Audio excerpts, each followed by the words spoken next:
The call came as I was meticulously cleaning a Neolithic skull fragment, its delicate cranial sutures whispering stories of ancient trauma. The skeletal remains, unearthed from a bog in the Scottish Highlands, were a puzzle I'd been unwinding for weeks. My workspace, an organized chaos of brushes, calipers, and articulated bones, hummed with the quiet intensity of deep focus. The phone vibrating against the steel desk felt like a jarring intrusion. "Seth here," I answered, my voice still carrying the low resonance of concentration. "We have a situation, Professor." The voice on the other end, gruff and familiar, belonged to a detective I'd worked with before. "Blackwood Manor, Dr. Alistair Finch. Looks like a fall. Local authorities are already calling it accidental, but, well, you know Finch." I did. Alistair Finch, the celebrated historian, a titan in his field, especially concerning forgotten antiquities. His name alone brought a prickle of unease. Accidental falls rarely involved men of Finch's stature, not without a meticulous, skeptical eye. "Blackwood Manor? Isn't that the old estate near the coastal cliffs?" "The very one. Remote, historically significant, exactly Finch's kind of haunt. They found him at the base of the cliffs, just off the property line. Come quickly, Seth, before they clean it all up." The detective knew my methods, knew my impatience with hasty conclusions. I packed my field kit, the familiar weight of tools, a comforting promise of precision. The drive to Blackwood Manor was a journey into the past, the paved roads giving way to winding, gravel tracks that snaked through ancient woodlands. The air grew heavy, thick with the scent of damp earth and salt spray as I neared the coast. The sky, a bruised purple, promised a storm. Blackwood Manor emerged from the mist-shrouded trees like a Gothic sentinel. Its dark stone walls, crenellated towers, and leaded windows spoke of centuries of secrets. A few official vehicles were parked haphazardly on the overgrown drive. "They've already secured the immediate area, Seth," he said, gesturing towards a section of the cliff face cordoned off with yellow tape. The initial assessment suggests he lost his footing, perhaps while admiring the view or searching for something. Finch was known for his wanderlust even at his age. I nodded, my gaze sweeping over the scene. The cliff dropped sharply to a narrow, rocky beach. The wind, already picking up, whipped at my coat.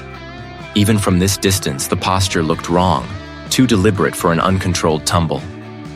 My mind, already sifting through probabilities, registered the subtle discrepancies. "Tell me what you know," I said, pulling on my gloves, the cool latex of familiar second skin. He was alone at the manor for the past few days. No staff, no guests. His housekeeper found him this morning when she arrived for her shift. Called it in immediately. The detective's voice was low, almost a murmur against the rising howl of the wind. "The local constable thinks it's straightforward. Head trauma, multiple fractures consistent with a fall from height." Consistent, I repeated, a single word that held a universe of ambiguity. Or made to look consistent. We descended a narrow, treacherous path, each step deliberate on the slick, shale-strewn slope. Near the base, the sea crashed against the rocks, its roar a primal soundtrack to the unfolding tragedy. Alistair Finch lay sprawled on a patch of seaweed-slicked rock, a macabre tableau. His tweed jacket was torn, his spectacles askew, one lens cracked. I knelt, my field kit open beside me, the tools laid out with ritualistic precision. The constable, a younger officer with an eager but unseasoned face, watched me with a mix of curiosity and apprehension. My eyes traced the contours of Finch's body, noting the angles, the specific points of impact. The primary injuries were indeed consistent with a fall. Fractures to the skull, ribs, and legs. But it was the how that gnawed at me. The way his left arm was tucked, almost protectively, beneath his chest. The unnatural rigidity of his fingers, not splayed in an attempt to break a fall, but clenched, as if grasping something. I moved closer, my face inches from his. The smell of brine and old blood filled my nostrils. I noticed a faint, almost imperceptible sheen on the back of his hand, a fine, silvery dust that glinted under the overcast sky. Not sand, not rock dust. Something else. And then the cut, a clean, shallow slice on his index finger, inconsistent with the ragged abrasions from a fall. Too sharp, too precise. My gaze drifted to his pockets. One was turned inside out, empty. The other, however, held a small, folded piece of thick, waterproof paper. With careful movements, I extracted it. It was a crude sketch, hastily drawn, depicting a familiar scene. A yacht at anchor storm closing in, sealed briefcases stacked on the deck. The lines were urgent, the details sparse but evocative. A specific type of vessel, a particular cargo, a looming threat. It was a stark contrast to the scholarly papers Finch was known for. This was not a historian's casual doodle. It was a record, a warning. I carefully tucked the sketch into an evidence bag, my mind racing. A simple fall? Unlikely. That faint silvery dust, the precise cut, the sketch of the yacht, they were anachronisms, tiny threads unraveling the neat narrative of an accident. Alistair Finch hadn't just fallen. He had been pushed. And whatever he was involved in, whatever secrets were contained within those sealed briefcases, had followed him even to this remote storm-lashed shore. The quiet hum of my focus returned, but this time, it was laced with a dangerous tension. Alistair Finch lay sprawled on a patch of coarse, sea-battered grass, his body twisted at an unnatural angle against a jagged outcrop of slate. The air, thick with salt and the metallic tang of damp earth, pressed in around me. Above us, the sheer cliff face, scarred by millennia of wind and water, loomed like a silent, indifferent witness. The roar of the crashing waves against the rocks below was a visceral percussion, each break echoing the finality of the scene. I knelt beside him, the slick shale digging into my knees through the canvas of my trousers. The lead detective, a burly man with a perpetually furrowed brow, watched me from a few paces back, his arms crossed, a silent clock ticking in his gaze. He'd given me the standard rundown. A prominent historian, alone on his estate, a late-night stroll, a tragic misstep. But the story felt thin, like old parchment crumbling at the edges. My eyes swept over the deceased, taking in the overall presentation. Finch's tweed jacket was ripped at the shoulder, a dark stain blossoming on the fabric near his head. His spectacles lay several feet away, shattered lenses glittering like fallen stars. I noted the position of his limbs, the way his left arm was bent at an acute, impossible angle. On the surface, it screamed accidental fall. But my profession had taught me to look beneath the surface, to read the language of bone and tissue. I began my detailed examination, my gloved fingers moving with practiced precision. The initial assessment of the impact site showed clear signs of a severe blunt force trauma to the head, consistent with a fall onto the unforgiving rock. But as I carefully probed the area around his skull, feeling for the subtle nuances of bone structure beneath the skin, I detected something else. A series of minute, almost imperceptible fractures along the posterior aspect of the parietal bone, radiating outward from a central point. These weren't the broad, sweeping breaks I would expect from a single high-impact fall onto a flat surface or even a jagged edge. These were distinct, almost too clean, like the result of concentrated, repeated pressure, or a very specific type of impact. My brow furrowed. The reported trajectory, a simple tumble down the slope, wouldn't produce this. It suggested an initial blow, or perhaps a struggle, before the final fatal descent. The official narrative was already beginning to fray. I pulled out my handheld magnifier, a small, powerful lens that brought the world into sharper, more revealing focus. Under its scrutiny, the hairline fractures became clearer, a spiderweb of damage that spoke of a different kind of violence. My mind raced, reconstructing possibilities. A fall of this nature, if truly accidental, should have produced more generalized catastrophic damage or a single defining point of impact. These fractures, though tiny, whispered of an applied force, not merely the consequence of gravity. Moving my attention to his clothing, I ran my gloved hand over the tweed. The fabric was rough, damp from the sea air, but my fingers detected a fine, gritty residue clinging to the fibers, especially along the cuffs and the lower hem of his trousers.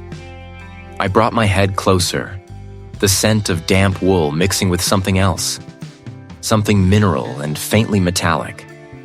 I retrieved a small, sterile brush and a collection vial from my kit, carefully sweeping the minuscule particles into the container.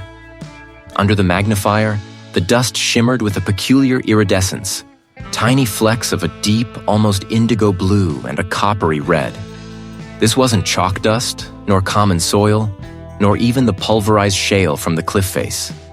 I knew the geological composition of this estate well. I'd reviewed the regional maps, the soil surveys. This unique mineral dust, with its distinctive coloration, was not native to the manor or its immediate surroundings. It was alien here. It spoke of another place, another environment entirely. The implication settled over me like the encroaching storm clouds. He hadn't just fallen. He had been somewhere else, perhaps struggled there, and then brought here, or the fatal interaction had occurred with someone who had been. My gaze drifted upward, scanning the turbulent horizon. The storm was indeed closing in, the sky bruised purple and gray. Even from this distance, I could discern the frantic activity on its deck, figures moving with purpose, hurrying. I couldn't see the sealed briefcases directly, but the hurried movements, the way a crew member pointed toward the shore, towards us, suggested an urgency that went beyond simply outrunning the weather. It was a detail that pricked at my subconscious, a discordant note in the symphony of the unfolding tragedy. The detective cleared his throat, a subtle prod. "Anything, Seth? Or just a sad accident?" I looked up, my expression carefully neutral. "Still processing, detective. This wasn't a tragic fall. This was a crime, carefully staged, and the tiny fractures and the foreign dust were screaming it. And if I was right, the story I was about to uncover would be far more dangerous than a simple accident." The detective's gaze was a lead weight, but I held it, my own expression carefully neutral. "Still processing, detective. The body tells its own story, if you listen closely enough." My internal certainty, however, was solidifying into a cold, hard knot in my stomach. This wasn't a tragic fall. This was a crime, carefully staged, and the tiny, almost imperceptible fragments of mineral dust I'd found clinging to the victim's trousers and the underside of his shoe were the first, undeniable proof. Back in the temporary field lab, a cramped, repurposed storage room at the estate, I worked with a precision born of years of practice. Under the stark glare of my portable microscope, the dust fragments resolved into sharp, angular crystalline structures, unlike anything naturally occurring in the immediate vicinity of the estate. I carefully scraped the samples into vials, then cross-referenced them with geological databases I accessed via a secure satellite link. My fingers flew across the keyboard, a familiar dance of inquiry and analysis. Within the hour, a preliminary match flickered on the screen. The mineral composition, heavy with a specific blend of silicates and rare earth elements, was unique. It pointed not to a common quarry or a construction site, but to a very particular geological formation known only in a remote, historically significant region nearly 200 miles north. A region, I recalled with a jolt, that Dr. Finch had mentioned in passing during a lecture a few months ago, albeit vaguely, as an area of unexplored historical potential. I pulled up the regional maps, overlaying geological surveys with known archaeological permits. Nothing official, no sanctioned digs. But there, tucked away in an old digitized county survey from the early 20th century, was a designation for a former mining claim, abandoned decades ago, precisely in the zone indicated by the mineral dust. Finch, I realized, hadn't been exploring potential. He'd been exploiting it. Secretly. My next move was clear. Find someone who knew Finch's recent unsanctioned work. His estranged research assistant, a young woman named Clara, came to mind. She'd been a brilliant, if somewhat volatile mind who'd abruptly left Finch's project a few weeks prior, citing irreconcilable differences that felt more like a cover story than a genuine disagreement. Her contact information was sparse, a single, barely legible note tucked into Finch's desk planner, a phone number and a cryptic address for a private dock facility on the coast. The drive was long, the sky darkening with an ominous promise of rain. By the time I reached the coastal town, the air was heavy, tasting of salt and impending storm.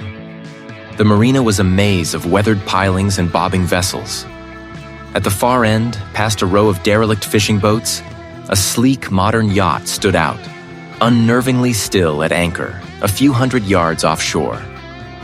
Its lines were too clean, its presence too pristine for this rustic setting. A smaller tender was tied to the dock, swaying gently with the building chop. I scanned the deck of the yacht through my binoculars. There he was, the research assistant. She moved with a frantic energy, her silhouette sharp against the bruised horizon. He was not alone. Another figure, indistinct in the gathering gloom, stood near the railing. And on the polished teak deck, beside what looked like a hastily closed hatch, I saw them. 3 stout leather briefcases, their metallic clasps glinting even in the fading light, sealed shut with combination locks. My gut tightened. This wasn't just an interview. It was an interception. The wind began to howl, whipping my hair across my face. Rain started, fat drops splattering on the dock. I untied the tender, ignoring the rising waves, and started the small outboard motor. The spray stung my face as I cut through the choppy water towards the yacht. The storm was closing in, and with it, a sense of desperate urgency. I bumped against the yacht's hull, grabbing a dangling rope ladder. Hauling myself aboard, I found the research assistant startled, her eyes wide with a mixture of fear and defiance. He didn't look pleased. "Clara?" I asked, my voice cutting through the wind. "I'm Seth. I need to talk to you about Dr. Finch." Her gaze darted to the briefcases, then back to me, her lips a thin line. "I don't know anything," she said. Her voice strained, barely audible over the rising gale. I told the detective everything I knew. The detective didn't find the mineral dust, the same place Dr. Finch was secretly excavating. Her shoulders slumped, a small gasp escaping her lips. The man beside her shifted, a subtle, menacing movement. The yacht groaned under the increasing assault of the storm. The sealed briefcases seemed to hum with unspoken secrets. He? Not just fragments. A structure. Hushed, late at night, with people who paid him in cash. Always in cash. She gestured vaguely towards the briefcases with a trembling hand. He was so close to revealing it, to bringing it out into the light. But they didn't want that. Who are they? I pressed, my voice low and urgent, the question hanging in the air as the storm raged around us. She shook her head, tears mixing with the rain on her face. He never told me names, just that they wanted the artifact but not the truth behind it. You have no idea what you're getting into. The rain lashed against the hull, a relentless drumming that had intensified since the historian's companion had left me alone on the yacht at anchor storm closing in. Sealed briefcases. Her words echoed in the cramped cabin, a chilling counterpoint to the tempest outside. They wanted the artifact, but not the truth behind it. The phrase clawed at my forensic mind, demanding context. What artifact? What truth? The sealed briefcases, untouched on the polished table, held nothing but the preliminary reports I'd already reviewed. They were a symbol of official closure, but I knew, with a certainty that gnawed at me, that this case was far from over. I pulled a damp, heavy coat tighter around me as I stepped onto the deck, the wind threatening to rip it from my shoulders. The air tasted of salt and impending deluge. The steward, a stoic man whose face betrayed no emotion, offered a silent nod as I made my way to the gangway. I had to get to the dig site. The companion's cryptic warning, coupled with the anachronistic wear on the historian's bones, left me no choice. My gut screamed that the answers weren't in the official reports, but buried in the earth, just as the truth had been. The drive to the estate's outer perimeter was a torturous affair.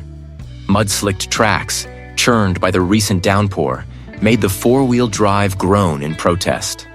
The estate grounds, usually meticulously maintained, now looked desolate, abandoned to the elements.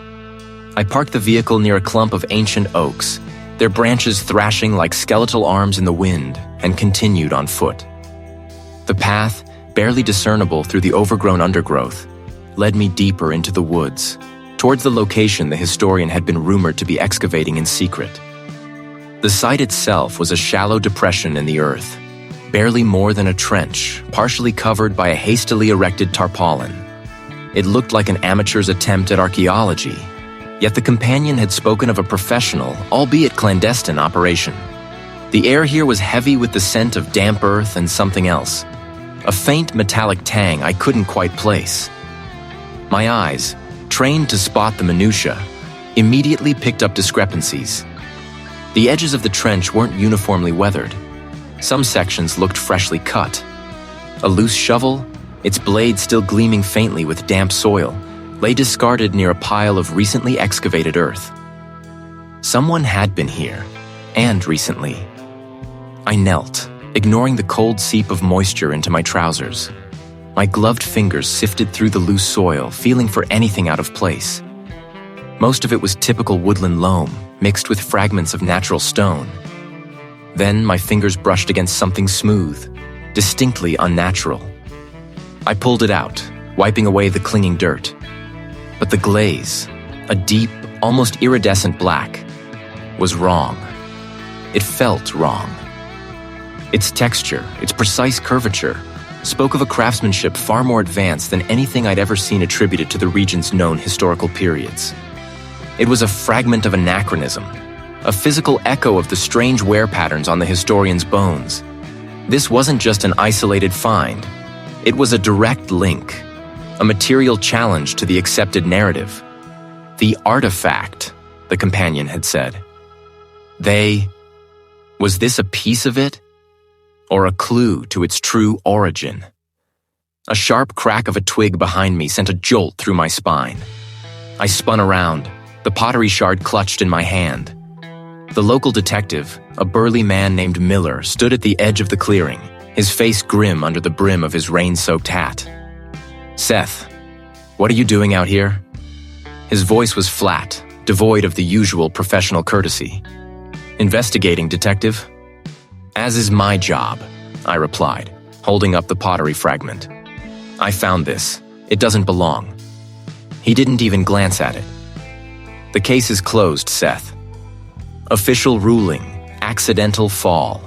My superiors have made that abundantly clear. It's a cover-up, and someone has been actively working this site." He took a step closer, his eyes narrowed. "Listen to me, Seth. There are pressures, strong pressures. You need to let this go, for your own good." His words hung in the damp air, a thinly veiled threat. The message was clear: stay out of it, or suffer the consequences. The storm outside seemed to howl in agreement. I held his gaze, refusing to back down. "I can't, not when the evidence points elsewhere." He sighed, shaking his head slowly. "Don't say I didn't warn you." He turned and walked back into the dense undergrowth, leaving me alone with the mud, the wind, and the unsettling fragment of history in my hand. The resistance was no longer subtle. It was a brick wall, backed by an unseen force. I returned to my forensic lab, a converted warehouse on the outskirts of the city, the detective's warning ringing in my ears. The storm had followed me, and the rain hammered against the corrugated metal roof. The anachronistic pottery shard was now safely secured in a sterile container, awaiting further analysis. I was determined, but also acutely aware that I was navigating treacherous waters. As I unlocked the heavy steel door, a faint creak caught my attention. The air inside felt different, disturbed. My lab, usually a sanctuary of order and sterile precision, felt subtly off. The main lights were off, which wasn't unusual, but a dim, flickering glow from my main workstation confirmed my apprehension. The backup battery light was on, indicating a power fluctuation, or worse, a deliberate cut. I moved with a heightened sense of caution, my hand hovering near the emergency alarm switch. Nothing appeared obviously ransacked. My microscopes, chromatographs, and mass spectrometers stood undisturbed. The secure storage lockers where I kept sensitive samples remained locked. But as I approached my desk, a small detail snagged my attention. A stack of case files, meticulously organized by date, had been subtly shifted. The top file, the one pertaining to the historian's case, was no longer perfectly aligned with the others. A single, almost imperceptible fingerprint smudge marred the otherwise pristine surface of my desk lamp. Someone had been here. They hadn't taken anything of value, hadn't smashed equipment, hadn't even opened the secure lockers. They had simply looked. It wasn't a robbery, it was a warning. They knew I was closing in, and they wanted me to know they were watching. My determination had just been forged in a new, hotter fire.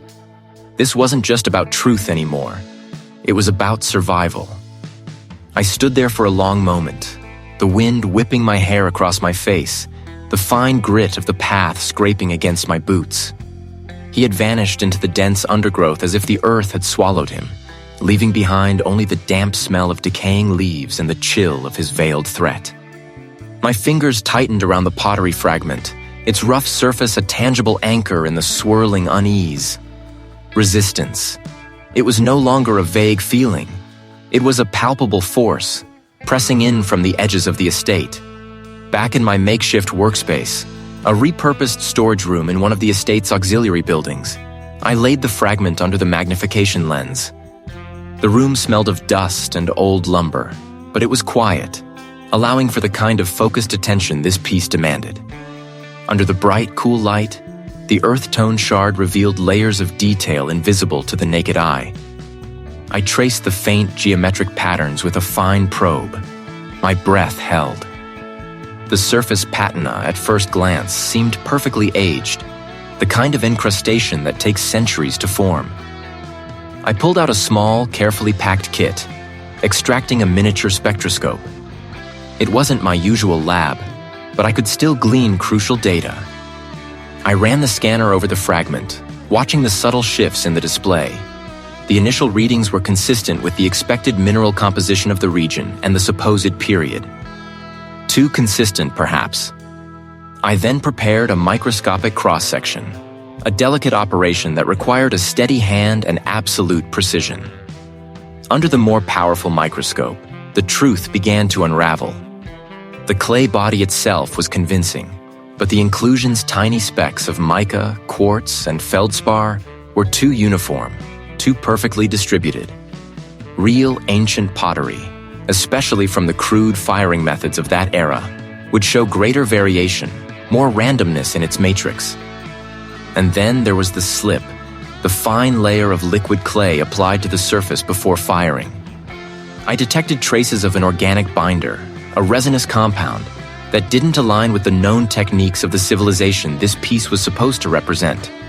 It was too stable, too modern in its chemical signature. My gaze sharpened on a particular microfracture. The way the pigments had settled into the crack, the crystalline structure of the mineral deposits within it. It was all too perfect, too deliberate. The aging, the erosion, it hadn't occurred naturally over millennia. It had been applied. With a growing certainty that chilled me more than the damp air, I realized what I was looking at. This wasn't an ancient relic. This was a masterwork of deception, a forgery, an incredibly sophisticated one, designed to mimic the exact style and material science of the ancient civilization Finch had been studying. The implications hit me with the force of a physical blow. Finch wasn't just a historian researching artifacts. He was likely investigating a high-stakes forgery ring. The anachronistic details I'd found on the victim's body, the strange resistance from the estate staff, the historian's sudden death, it all clicked into a terrifying new configuration. This wasn't about a simple fall. This was about silencing someone who threatened to expose a vast, lucrative enterprise. My earlier understanding of the situation had been entirely wrong. The stakes had just escalated beyond anything I'd imagined. My hands trembled slightly as I packed away my tools. If he was exposing forgeries, there had to be more. He wouldn't have kept this kind of information out in the open. I moved with a new sense of urgency, the earlier caution replaced by a determined focus. The study, when I re-entered it, felt different. The air was still thick with the scent of old paper and dust, but now I saw it with different eyes. I wasn't looking for clues about a fall. I was looking for secrets. I ran my hands over the spines of books, feeling for anything loose, tapped along the wainscoting, knelt to inspect the floorboards. My gaze swept over the meticulously arranged shelves, the heavy mahogany desk, the faded tapestries. It was the bookcase flanking the fireplace, not the one I'd examined before. I pressed gently, then with more force, along the seam. A faint click echoed in the quiet room, and a section of the bookcase about 2 feet wide pivoted inward, revealing a shallow recess. Inside, nestled snugly, were 2 items: a sleek black data drive, clearly encrypted, and a rolled parchment. I carefully extracted the parchment, unfurling it on the desk. It was a map, hand-drawn and meticulously detailed, depicting the local coastline and the surrounding estates, including this one. But superimposed over the familiar topographical lines were strange, archaic symbols and a series of interconnected points marked with what looked like ancient runic script. A cryptic, coded map. My mind raced, trying to decipher the meaning. The symbols didn't belong to any known language I immediately recognized, yet they felt deliberate, a key to something hidden. The encrypted drive and this map. Finch hadn't just been researching. He had been investigating, documenting, and he had hidden his findings. A sudden, violent gust of wind rattled the windows, and the sound of distant thunder rumbled, closer this time. A storm was closing in. I pocketed the data drive and the map, my heart thrumming with a new, dangerous rhythm. I needed to get this information to someone I could trust, somewhere secure. The estate was no longer safe. I made a swift decision. There was an old acquaintance, a contact from my academic days who had since moved into private security, operating out of a discreet network. He had a vessel, a sturdy motor yacht, often anchored in a secluded cove down the coast, a place where sensitive exchanges could be made away from prying eyes. Within the hour, I was on the move, the encrypted drive and the coded map heavy in my jacket pocket. The sky had turned a bruised purple, and the first heavy drops of rain began to fall as I drove away from the estate. The road was slick, the trees bending under the rising wind. Hours later, the rain was coming down in sheets, the sea a churning gray expanse. The yacht pitched gently with the swells, the groan of the hull a counterpoint to the howling wind. My contact, a man with salt and pepper hair and eyes that missed nothing, gestured for me to sit. "You found something, Seth," he said, his voice calm despite the rising tempest. He glanced at the briefcases, then back at me, waiting. The storm outside seemed to mirror the one brewing inside me. The game had changed, and I was now a player. This wasn't a simple fall, nor was it a simple theft. It was something far more intricate, far more dangerous. I retrieved the secure briefcases I'd secreted away earlier, their weight a tangible presence against my thigh. The estate, for all its imposing architecture, suddenly felt like a trap, its ancient stones whispering of secrets I was now irrevocably entangled in. I needed a secure, isolated place to work, somewhere the long reach of whatever conspiracy I was uncovering couldn't easily find me. My contacts had arranged for just such a sanctuary. Hours later, the rhythmic creak of the hull was a constant companion. I sat hunched over a makeshift workstation, the cool metal of my laptop against my knees. Outside, the sky had bruised to a violent purple gray. The isolation was absolute, exactly what I needed, yet it also amplified the sense of peril. The first of the sealed briefcases lay open beside me, revealing the folded, brittle parchment. The map. Its surface was a delicate lattice of faded ink and strange geometric symbols that defied immediate recognition. I deployed my portable forensic scanner, capturing high-resolution images, feeding them into my decryption software. My fingers danced across the keyboard, adjusting algorithms, cross-referencing known historical ciphers. This wasn't a simple substitution cipher. It bore the hallmarks of something older, more complex, perhaps even bespoke. My eyes, trained to find patterns in chaos, traced the intricate lines. The symbols, at first glance, seemed random, but I began to discern recurring clusters, subtle variations in stroke weight, deliberate smudges that might not be age-related at all. Hours bled into one another, marked only by the escalating fury of the storm and the slow, methodical progress on my screen. My head throbbed, but the intellectual chase was a potent stimulant. Then a flicker. A sequence of symbols, when run through a specific variant of a Renaissance-era cipher I'd encountered once in an obscure text, yielded a partial, fragmented phrase. Keeper. Ancient. Truth. It was barely coherent, but it was a crack in the wall. Below it, a series of coordinates, imprecise but suggestive of a remote European location, flashed on the screen. I turned my attention to the second sealed briefcase. Inside, nestled in custom-cut foam, was the encrypted data drive. This was the digital equivalent of the parchment's ancient mystery, a modern fortress of information. I connected it to my forensic analysis rig, the hum of its internal fan a counterpoint to the storm's roar.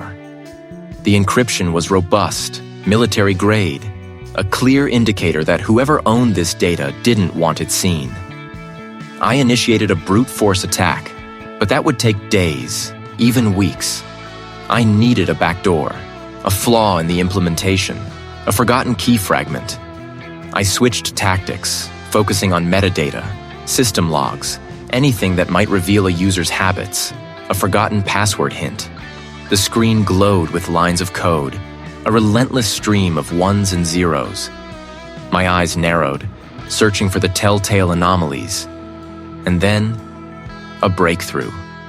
A small, almost imperceptible file fragment, buried deep within a corrupted sector, contained a partial key. It wasn't enough to unlock everything, but it was a skeleton key for a specific directory. With a soft click on the screen, the directory opened. Files spilled forth, a torrent of text documents, images, and ledgers. My gaze snagged on recurring terms, bolded or capitalized within the documents. I scrolled faster, devouring the contents. The files spoke of an international consortium of wealthy collectors, historians, and academics, bound by a shared agenda. Their aim wasn't merely acquisition, it was control. Control over historical narratives, over the very fabric of documented truth.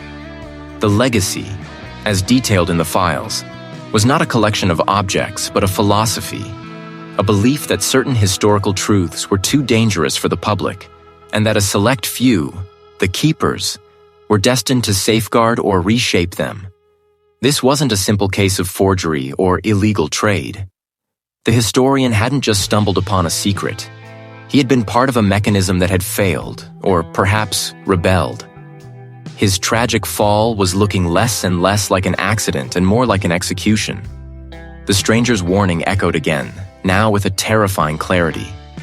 He was part of this periphery, or perhaps a defector.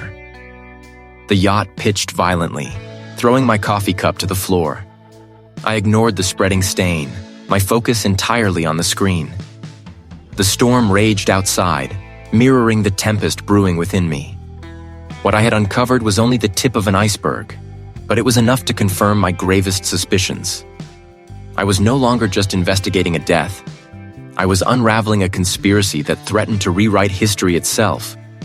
And I was doing it from a small, fragile vessel, adrift in a storm, surrounded by nothing but the vast, indifferent ocean.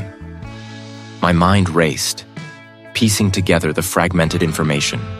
A hidden agenda, a society called the Keepers, and now a direct threat.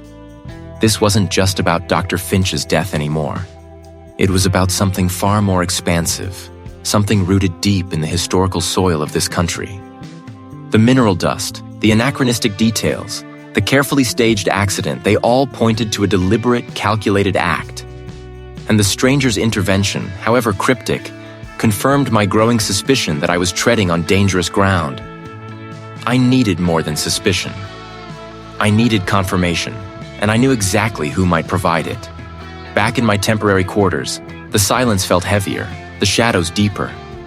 I pulled out my laptop, sifting through Dr. Finch's digital archives, searching for academic collaborations, mentorships, anything that pointed to a close confidant outside his immediate professional circle. His early publications, his doctoral thesis acknowledgments. One name kept reappearing. A retired curator, a specialist in regional antiquities, known for his eccentric but brilliant insights. He had been Dr. Finch's mentor during his formative years, a figure I vaguely remembered from old conference programs. It took a few hours, a few discreet calls to academic institutions, and a subtle nudge to a former colleague in university administration. But I finally secured a contact number and an address. The retired curator lived a quiet life on the coast, far from any academic hustle. The drive was long, the landscape shifting from rolling hills to a rugged shoreline. The sky, a bruised purple, promised an imminent storm, the air thick with the scent of salt and rain. I found the curator's residence nestled on a bluff overlooking a churning gray sea. It was a small, weather-beaten cottage, its windows gazing out like tired eyes. A faint light glowed within. Dr. Finch always attracted inquisitive minds. He didn't invite me in, but stepped aside, a silent gesture of resignation. The small living room was a labyrinth of books and dusty artifacts, the air heavy with the smell of old paper and sea spray. I kept my voice low, direct. I'm investigating Dr. Finch's death. I believe it wasn't an accident. The curator moved to a worn armchair, settling slowly. Tragic, yes. But accidents happen, Seth. They darted, restless, around the room. The evidence suggests otherwise, I pressed, pulling a small sealed bag containing a sample of the unique mineral dust from my field kit. I found this at the scene. It's a specific blend, almost unique. It doesn't belong. I placed it on a cluttered side table. The name hung in the air, a silent accusation. His shoulders slumped. He closed his eyes for a moment, a deep, shuddering sigh escaping him. So, Finch finally got too close, or perhaps he simply knew too much. He opened his eyes, now filled with a deep sorrow. They exist, Seth. A society ancient and powerful, not some myth or academic rumor. They control the flow of certain historical narratives, certain artifacts, for political sway, for financial gain, for a twisted sense of preserving a purer past. Dr. Finch was onto something then? I prompted. Finch was always an idealist, the curator mused, a ghost of a smile touching his lips. He believed in truth, in pure history. The Keepers believe in controlled history. They acquire, they suppress, they reinterpret. They have their own network, their own resources. They're everywhere and nowhere. And this dust? I asked, gesturing to the sample. Does it mean anything to you? He picked up the bag, turning it over in his gnarled fingers. He didn't even need to open it. His eyes narrowed, a different kind of recognition dawning. This This particular aggregate, I've only ever encountered its like in one place. A private collection, not for public consumption, mind you. A very, very remote private estate up north. Old money, old secrets. They held a few pieces that were unusual. Pieces that never quite fit the established timelines. I visited once, decades ago, when I was still young and foolish enough to believe academic curiosity could override anything. He shook his head slowly. The mineral composition was distinct. They had their own quarry, their own peculiar earth. It was said to be the source of their family's wealth, but also their secret. It was the only place I'd ever seen artifacts with this kind of residue naturally occurring. The pieces clicked into place with a sickening thud. The anachronistic details, the mineral dust, the conspiracy. It wasn't just about Dr. Finch's death. It was about what he had discovered and where he had discovered it. I clarified, my voice tight. You're certain? As certain as an old man can be about things he wishes he'd forgotten. A place where history isn't just observed, but manufactured. Be careful. I thanked him, the words feeling inadequate for the weight of the information he had just imparted. The storm was indeed closing in, both literally and figuratively. I paused, my hand on the car door, my eyes drawn to the turbulent sea. It sat there, a solitary sentinel, its presence adding a layer of ominous intrigue to the already charged atmosphere. I wondered what secrets it harbored, what illicit cargo might be changing hands in its plush cabins, or what discussions were unfolding within its walls, perhaps even now, as the world outside prepared for a tempest. The curator's words, the stranger's threat, the yacht, they all coalesced into a single, undeniable truth. I was no longer just investigating a death. I was uncovering a network, and I was now squarely in its crosshairs. My next move had to be precise, or it would be my last. The storm was indeed breaking. The first heavy drops had turned into a relentless downpour by the time I navigated the winding, unpaved road leading to Elias Thorne's sprawling estate. The rental car's wipers struggled, pushing sheets of water across the windshield, blurring the already dense tree line.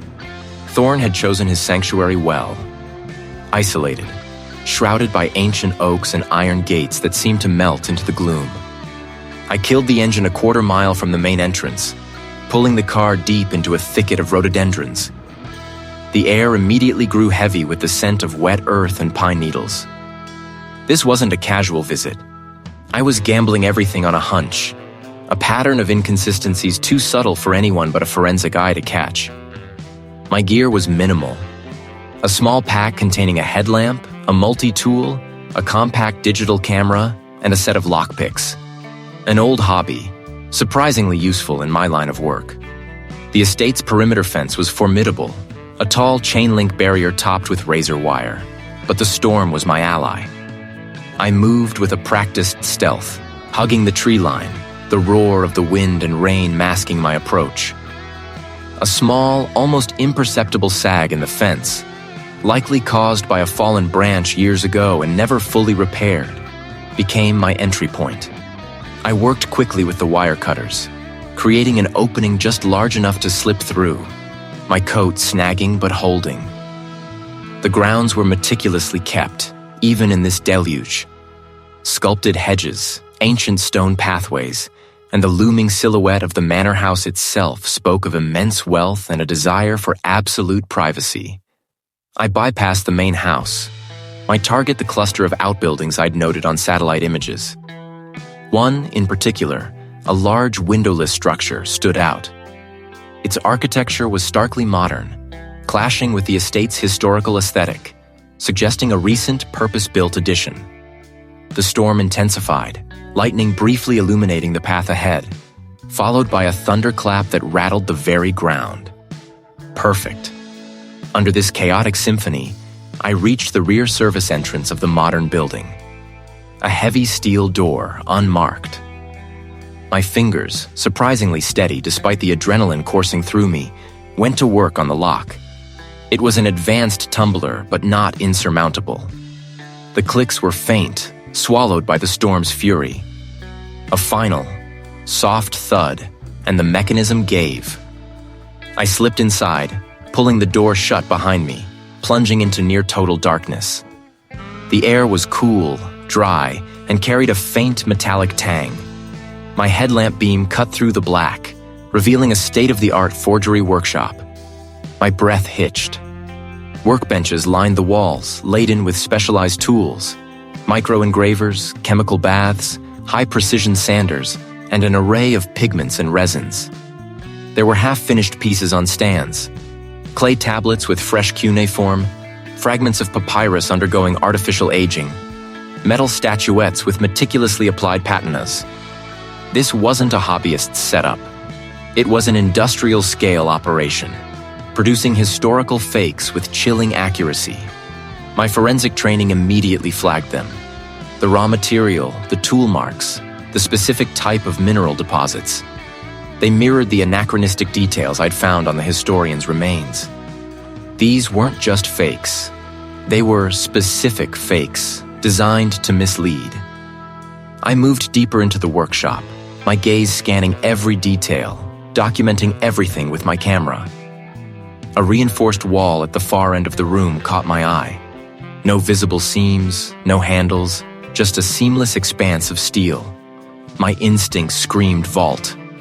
I ran my hands along its surface, searching for a seam, a panel, anything. A faint, almost imperceptible line ran vertically down the center. There was a small biometric scanner subtly integrated into the wall, disguised as part of the paneling. No way to bypass that. But then I noticed a barely there pressure plate on the floor directly in front of it, depressed ever so slightly.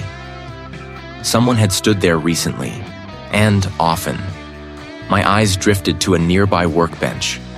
Among the tools, a discarded glove. I picked it up, noting the faint, almost invisible residue of dust on the fingertips. Fine, crystalline, like powdered quartz. I remembered the historian's meticulous notes, detailing the unique mineral composition of the very soil from a recently discovered archaeological site. A site Thorne had been desperate to gain access to. A small, high-pitched whine cut through the workshop's quiet hum. The overhead lights flickered, then bathed the room in a harsh, white glow. A disembodied voice, calm and synthetic, echoed from hidden speakers. Intruder detected. Perimeter breach confirmed. Security protocol engaged. My heart gave a violent lurch. Thorne's systems were more advanced than I'd anticipated. Inside, bathed in a soft amber light, was a trove of genuine priceless artifacts. Gold death masks, intricately carved jade scepters, illuminated manuscripts with delicate faded script. These weren't forgeries. These were the real deal. Clearly stolen from legitimate archaeological sites, their provenance unmistakably linked to the very locations the historian had been researching. They pulsed with an ancient power, a silent testament to the crimes being committed here. The vault door began to slide shut, slowly, inexorably. I had mere seconds. I snapped a dozen rapid-fire photos, capturing the stolen legacy, the illicit trade laid bare. Then, the workshop door behind me, the one I had entered through, began to groan, heavy locks engaging with sickening finality. I was trapped. I spun, searching for another exit. My eyes landed on a narrow ventilation shaft high on the wall, almost hidden by a stack of crates. It was small, but perhaps large enough for me to squeeze through. I scrambled onto a workbench, adrenaline giving me a burst of strength. The shaft cover was bolted, but my multi-tool screwdriver bit made short work of it. Target acquisition imminent. I moved through the shaft on my elbows and knees, the metal scraping against my clothing, the sound deafening in the confined space. I could hear the shouts now, closer, outside the workshop. They were in the building. The shaft ended abruptly, opening into a dense thicket of overgrown bushes at the edge of the estate. I dropped out, landing hard in the mud, the storm still raging around me. I didn't stop to catch my breath. The shouts grew louder, closer. I could hear the distant baying of dogs. They knew I was out. I ran blindly through the driving rain, deeper into the trees, away from the manor, away from the workshop, towards the hidden car. Through a momentary break in the storm clouds, the moon briefly pierced through, illuminating the churning waters of the nearby coastline. Thorne's escape route. Or perhaps his next exchange. The stakes had just escalated beyond anything I could have imagined. Thorne wasn't just a collector. He was a dealer, and his network was far more extensive, far more dangerous than I had ever suspected. I burst from the ventilation shaft, tumbling onto a bed of thorny brambles. The shouts were closer now, the beam of a powerful flashlight cutting through the pre-dawn gloom just moments after I cleared the opening. Adrenaline surged, a cold, sharp current through my veins.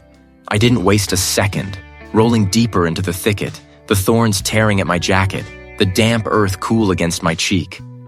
I heard the crunch of boots on the gravel path behind the workshop, then a frustrated yell. They were searching the perimeter. My escape route was a gamble, a hidden path a trusted contact had shown me weeks ago, an old game trail leading to the coast. I moved with a desperate urgency. The images of Thorne's workshop, the hidden compartment, the strange artifacts, and Finch's lifeless eyes flashing in my mind. The conspiracy was real, and I was now a direct threat to it. The journey was a blur of aching muscles and heightened senses. When I finally reached the rendezvous point, a small, isolated cove, a low-slung motor yacht sat at anchor, its hull dark against the steel-gray water. The sky above was bruised purple, heavy with the promise of a storm. A solitary figure, a colleague from a distant, less scrutinized department, waved me aboard without a word. The yacht's cabin, though compact, was surprisingly functional. My colleague had already set up a portable forensic workstation. A high-resolution microscope, a UV light, a small digital camera, and a laptop. I shed my torn jacket, my hands moving with a practiced efficiency that belied the tremor in my fingers. The air was thick with the scent of salt and impending rain. The first fat drops splattered against the cabin's portholes as I began. Hours melted away. I started with the photographs I'd taken inside Thorne's hidden workshop. The strange, anachronistic tools, the partially restored artifacts, the documents with their cryptic symbols. I cross-referenced them with the images from Finch's death scene. The minute striations on the floorboards, the unique pattern of bruising on Finch's forearms, the trace evidence I'd meticulously collected from his clothing and the surrounding area. Each detail, a thread in a complex tapestry. I magnified the images of the workshop's workbench, focusing on a partially unrolled scroll. It was old, impossibly old, the parchment brittle, the ink a deep, almost iridescent black. Then I turned to the microscopic samples from Finch's body. I'd scraped a minute amount of material from beneath Finch's fingernail, a barely visible speck. Under the microscope, it resolved into a tiny, fibrous fragment. Not wood, not cloth, but something organic, preserved. I used the UV light. The fragment glowed faintly, a distinct, almost ethereal luminescence. I adjusted the microscope's focus, my eye pressed against the eyepiece. The fragment had a texture, a grain, unlike anything I'd ever seen from modern materials. And then, the ink. A minuscule smear clinging to the fiber, the same deep, iridescent black. Reveal. I flipped back to my photographs of the scroll from Thorne's workshop. I zoomed in on a section where the parchment was slightly frayed, a tiny sliver of material separated from the main body. The pattern of the fibers, the slight curvature, the unique luminescent quality under UV light. It was an exact match. The ink, too, shared the same peculiar iridescence. Finch had struggled, and in his final moments, he had clutched at the very artifact, the very secret that Thorne was trying to protect.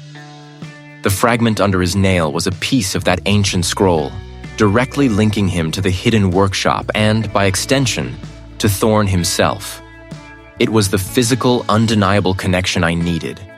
The pieces slammed together with a horrifying clarity. Thorne had not only been present, but he had engaged in a violent struggle with Finch over these artifacts. I worked quickly, methodically. I documented every finding, every cross-reference, every minute detail, creating a forensic narrative that was airtight. The evidence filled 2 sturdy, waterproof briefcases that my colleague had provided. I double-checked the seals, the latches. These contained the truth, the key to unraveling the entire conspiracy. Outside, the storm had broken. Rain lashed against the hull, and the yacht, though anchored, swayed with a rhythmic groan. Thunder rumbled, a deep, resonant growl that seemed to echo the turmoil in my own chest. I knew the risks. Presenting this evidence to a police force that might be compromised was a gamble with my life. My resolve hardened. I was ready. Adrenaline surged, a cold, sharp current through my veins. I didn't waste a second, rolling clear of the thorny entanglement and scrambling to my feet. My clothes, already grimy, now bore fresh tears and streaks of dark earth. The air, thick with the scent of damp soil and ancient stone, felt charged, expectant. I heard the crash of branches to my left, the heavy footsteps of a guard. My heart hammered, but it wasn't fear. It was the pulse of a hunter, of someone closing in on his prey. I knew these grounds better than they did now, having studied the old surveys, the maintenance logs, even the gardener's quarterly reports. I knew the hidden paths, the overgrown service roads, the gaps in the perimeter. I ducked behind a thicket of rhododendrons, their waxy leaves slick with dew. The guards were disorganized, their shouts echoing, trying to pinpoint my exact location. Good. Panic breeds inefficiency. I moved, a low crouch, skirting the edge of the formal gardens, heading not for the main gate, but for the old boathouse on the estate's private stretch of coastline. My gut screamed that this was Thorne's escape vector, his exit stage left. My portable forensic kit, battered but intact, was still in the trunk of my rented vehicle, parked discreetly down a forgotten lane beyond the estate walls. I needed it, or at least the communications gear inside. But more urgently, I needed to confirm my suspicions about Thorne's immediate plans. I'd seen the faint radar signature on the old security monitor in the manor's forgotten sub-basement. A large vessel, not a fishing trawler, had been holding position off the coast for hours, well within the estate's private waters. Too convenient. I reached the boathouse undetected, slipping through a rusted side door. The air inside was heavy with the smell of brine and old wood. Moonlight, fractured by the grimy windows, painted the dusty floor in silver streaks. The boathouse was empty, save for a few derelict rowboats, but a fresh set of tire tracks in the mud outside, leading down to the small private dock, confirmed my hunch. He was making his move. I moved fast, my breath misting in the cold air. The dock creaked under my weight as I stepped onto it. The storm, which had been a distant rumble, was now a tangible threat.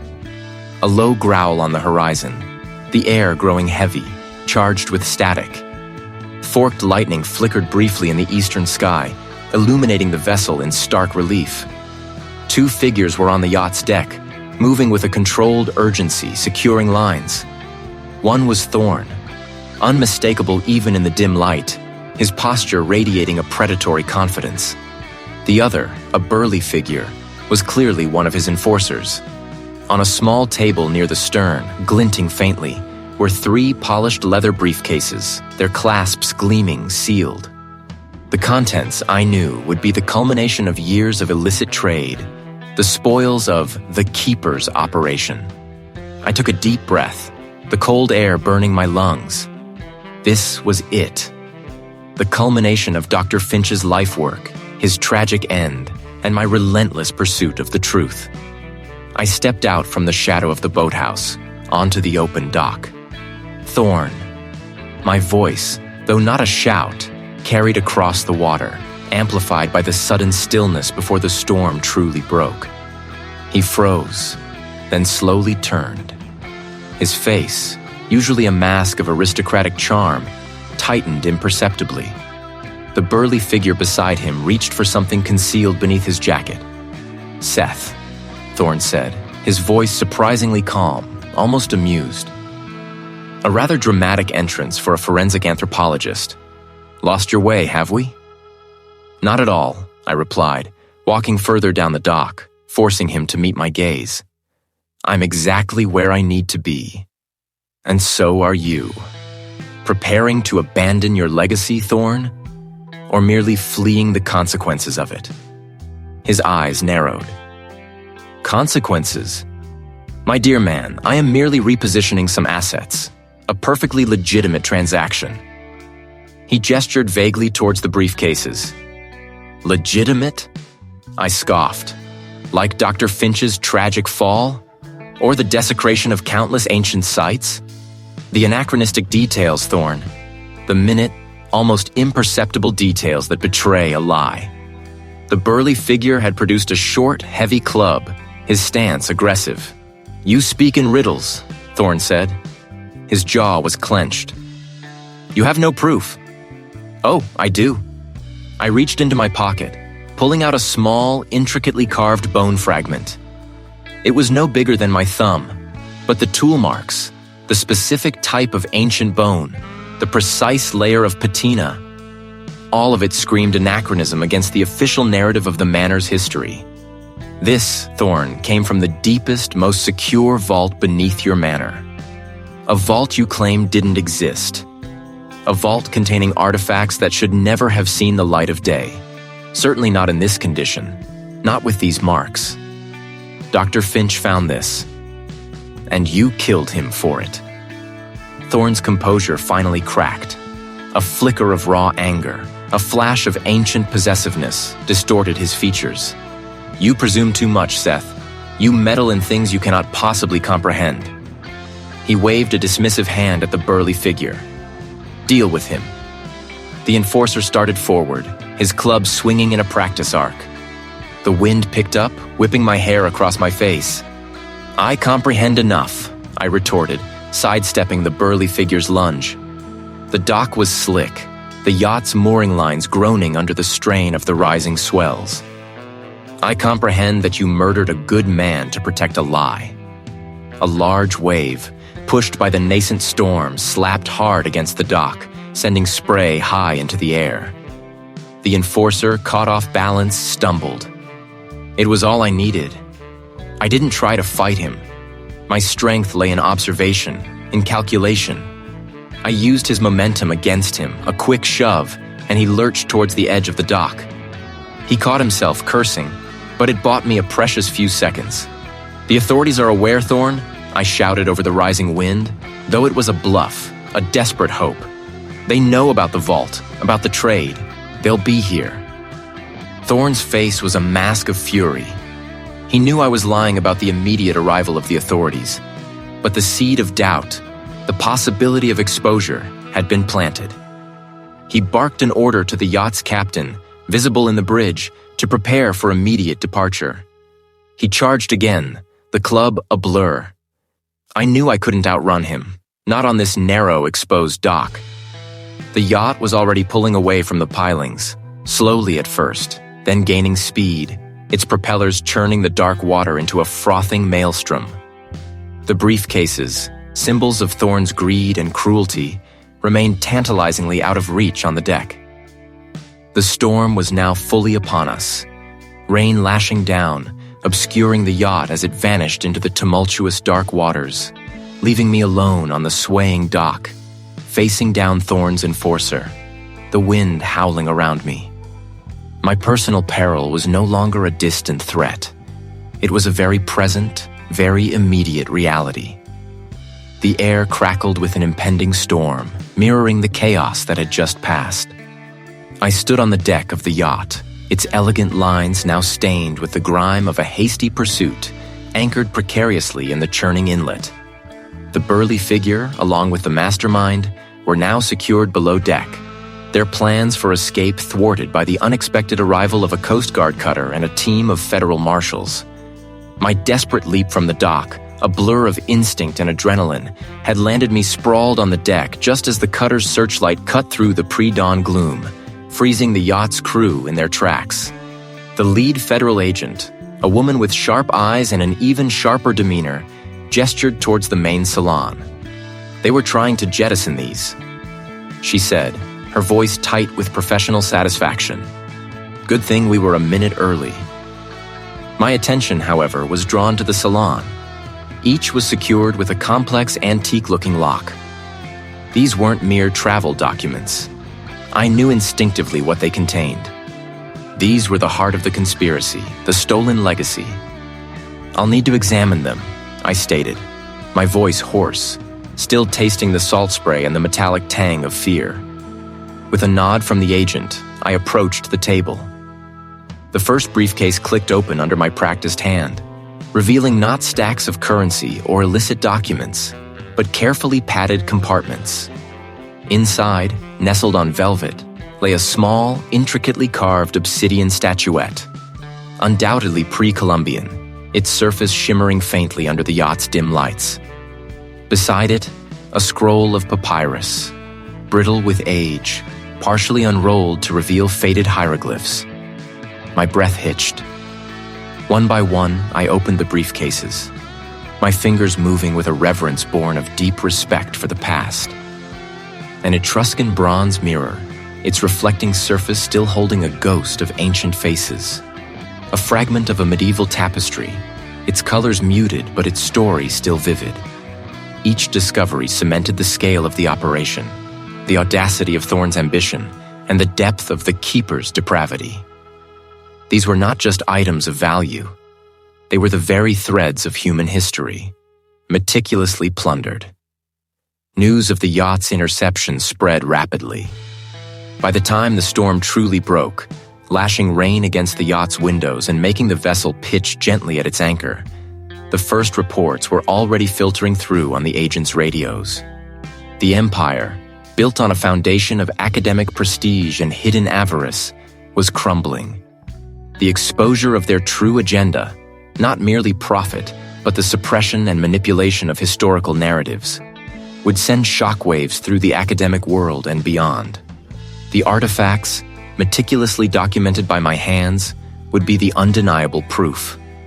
I ran a hand over my stubbled jaw, feeling the tremor in my fingers. I had faced down a violence I rarely encountered outside the sterile confines of an examination table, and the experience had etched itself deep. The image of the burly figure's club, the glint in Thorne's eyes, the sheer audacity of their lies. It all swirled in my mind, a chaotic counterpoint to the quiet triumph of the recovered relics. I thought of the historian, whose tragic fall had first drawn me into this labyrinth. His death, once shrouded in an elaborate fabrication, now stood revealed as a calculated act of silencing. He had known too much, seen too much, and his pursuit of truth had cost him everything. My own pursuit, fueled by the silent testimony of his bones and the anachronistic details I had meticulously uncovered, had narrowly avoided the same fate. The profound impact of truth, once brought to light, was undeniable. But the path to it was often fraught with peril. The storm outside intensified, the yacht groaning against its anchor lines. I watched the waves crash against the hull, felt the sway of the deck beneath my feet. The world, I realized, was not merely a collection of silent bones waiting to tell their stories. It was a living, breathing entity, with secrets hidden in plain sight, protected by those who would kill to keep them buried. My work had always been about giving voice to the voiceless dead. The thought was both terrifying and exhilarating. The quiet academic life I had envisioned for myself felt like a distant memory, replaced by the insistent pull of a more dangerous, more vital calling. As the first hints of dawn struggled to pierce the bruised clouds, casting a gray, uncertain light over the water, I felt a shift within me. The forensic anthropologist, once content with the quiet solitude of his laboratory, now understood the broader, more dangerous landscape of his calling. The pursuit of justice through science was not confined to post-mortem examinations. It extended into the heart of living conspiracies, where the past was a weapon and truth was the ultimate prize. I would be ready.